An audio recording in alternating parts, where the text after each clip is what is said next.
안녕하세요. 골드 버 드리밍입니다.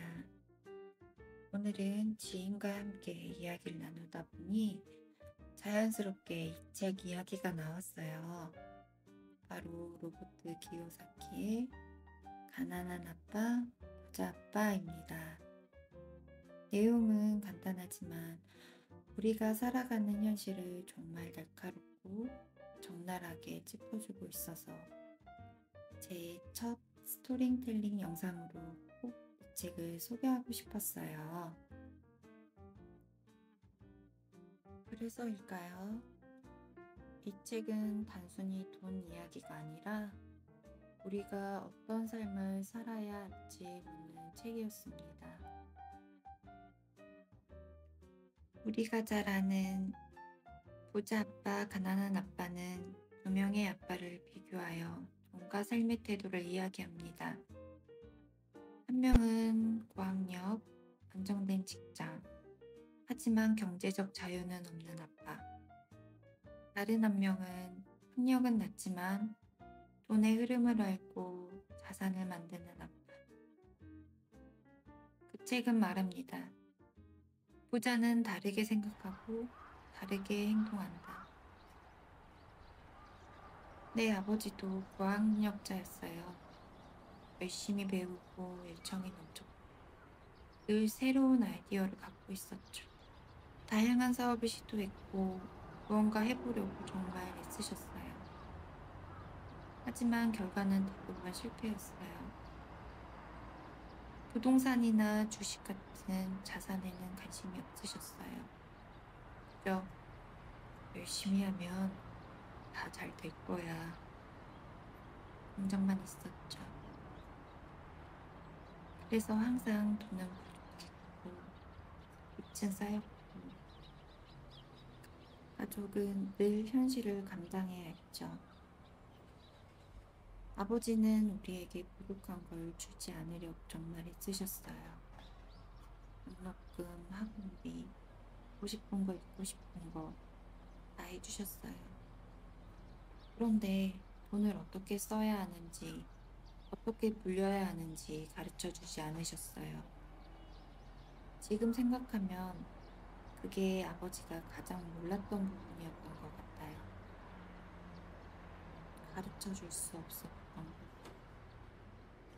아버지도 배우고 있는 중이었으니까요. 우리 집에서 실질적으로 돈 번 건 엄마였어요. 아빠가 힘들 때마다 일을 나가셨고, 아빠의 빚을 갚기 위해 본인의 월급, 지인에게 빌린 돈까지 다 봉헌했어요. 엄마는 아빠의 꿈을 원망하지 않았어요. 대신 현실을 감당했죠. 조용히, 묵묵히. 그런 엄마가 우리 집의 진짜 기둥이었어요. 부자 아빠, 가난한 아빠를 처음 읽었을 때 아버지 생각이 났어요. 겉모습은 가난한 아빠였지만 끊임없이 배우려 하고 멈추지 않고 도전하려는 모습은 마치 부자 아빠 같았어요. 그런데 차이점은 분명했어요. 부자 아빠는 자산을 만들었지만 우리 아버지는 소비만 늘었고 부자 아빠는 돈이 일하게 했지만 아버지는 자신의 몸이 닳도록 일하셨어요. 부자 아빠는 경제 교육을 강조했지만 아버지는 경제를 몰랐어요. 나는 그 삶을 보며 결심했어요. 나는 아버지처럼 꿈을 간직하되 아버지처럼 가난하게 살고 싶진 않았어요. 그래서 나는 돈을 배우기 했어요. 투자, 자산, 소비, 절약. 그 모든 걸 책과 유튜브로 배웠고 경제의 강령을 내 언어로 듣기 시작했어요. 그리고 지금 나는 침략자는 마인드와 시스템을 모두 갖춘 사람이란 걸 깨달았어요. 아버지는 올해 73세입니다. 그리고 지금 코딩을 배우고 있어요. 정보 지원으로 취업을 하셨고, 많은 분들이 그만 쉬셔도 된다, 그 말이에요. 그런데 아버지는 다시 말해요. 새로운 도전을 해보고 싶어.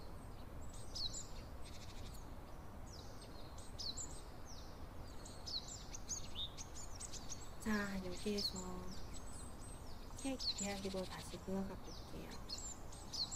부자 아빠, 가난한 아빠는 한 남자의 성장기이자 두 개의 사고방식이 충돌하는 이야기입니다. 저자 로버트 기요사키는 두 명의 아버지와 자랐어요. 하나는 친아버지, 고학력의 공무원. 그는 공부 열심히 해서 좋은 직장 가보라고 말했죠. 또 하나는 친구 아버지, 마이크. 학력은 낮지만 자수성가한 사업가였습니다. 그는 돈이 너를 위해 일하게 해라 고 가르쳤죠.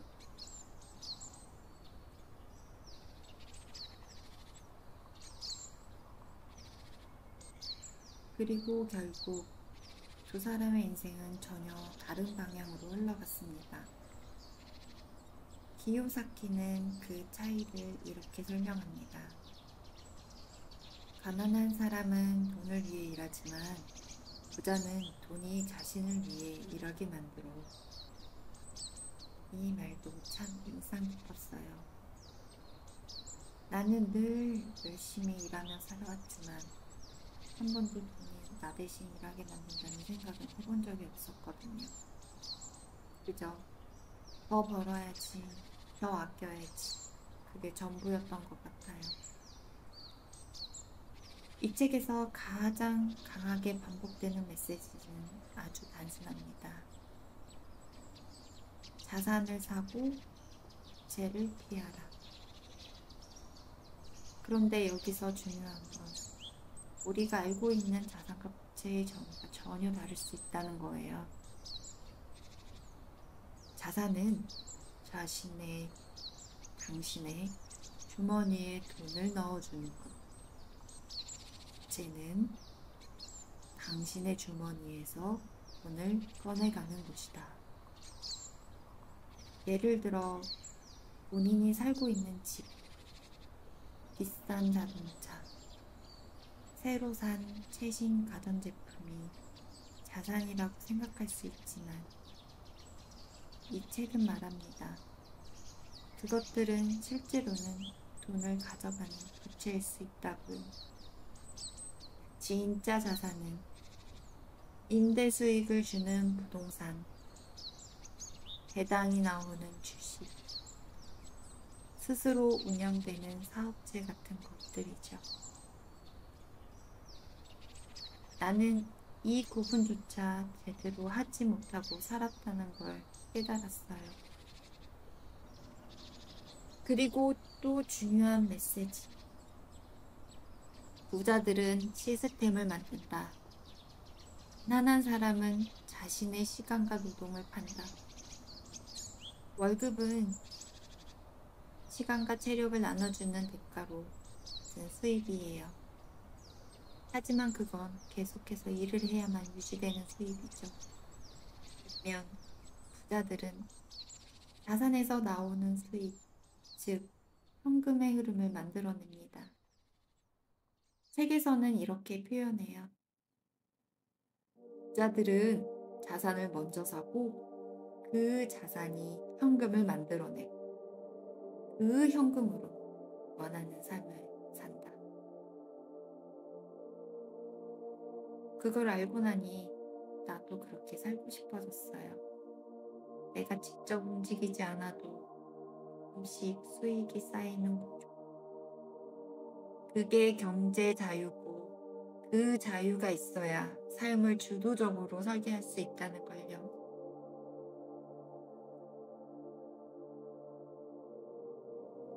책을 읽고 난 뒤 나는 내 삶을 돌아보게 됐어요.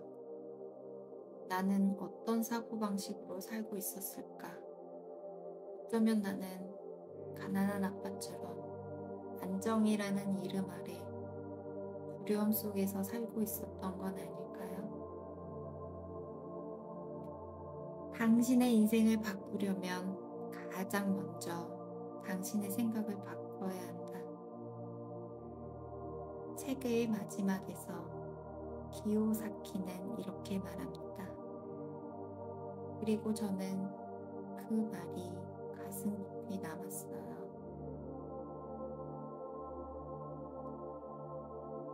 부자 아빠, 가난한 아빠는 돈을 많이 버는 법을 알려주는 책이 아닙니다. 보다 먼저 돈을 바라보는 생각의 틀을 바꿔주는 책입니다. 이제는 저도 무작정 아끼고 일하는 삶에서 벗어나 내 돈이 나를 위해 일하게 만드는 삶을 시작해 보려고 해요. 한 걸음씩 천천히. 혹시 당신도 언제나 돈에 쫓기고 살고 있다면 한번 이 책을 읽어보시길 추천드려요. 어쩌면 당신의 지금 필요했던 이야기가 이 책에 있을지도 모르니까요. 부자 아빠, 가난한 아빠는 선택의 차이로 운명을 바꿀 수 있다고 말하지만 당신 가족의 이야기는 사랑, 희생, 실수, 이상, 현실이 복잡하게 얽혀 있어요. 책은 단순한 이분법이지만 당신 가족은 현실적이면서도 인간적인 이야기예요. 그렇기 때문에 더 많은 사람이 공감할 수 있고요. 우리 아빠는 가난한 아빠였지만 나는 그 안에서 부자 마인드를 배웠어요. 책 속에 가난한 아빠와 내 아버지를 비교해보면 실패와 부족함 속에서도 어떤 부자 정신을 발견했는지, 나는 어떻게 다른 선택을 하려는지.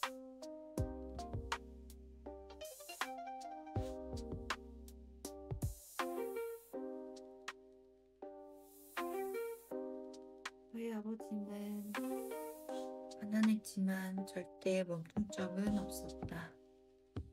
그 사실 하나만큼은 누구보다 자랑스러워요. 아빠, 저는 어릴 때 아빠가 멋지다고 생각했어요. 지금도 마찬가지예요. 아빠는 늘 불안정한 길을 걸어왔지만 절대 멈추지 않았어요. 그리고 저는 이제 그 마음이 어떤 건지 조금은 이해할 수 있어요. 저도 제 방식대로 부자가 되어 볼게요. 아빠처럼 꿈때 아빠와는 다르게 준비하며 걸어가 볼게요. 오늘 영상이 누군가의 아버지를 떠올리게 했길 바랍니다. 누군가는 실패한 인생이라고 말할 수 있지만 누군가는 용감한 아버지였다고 말할 수 있어요. 당신의 아버지는 어떤 분이셨나요? 댓글로 이야기 들려주세요.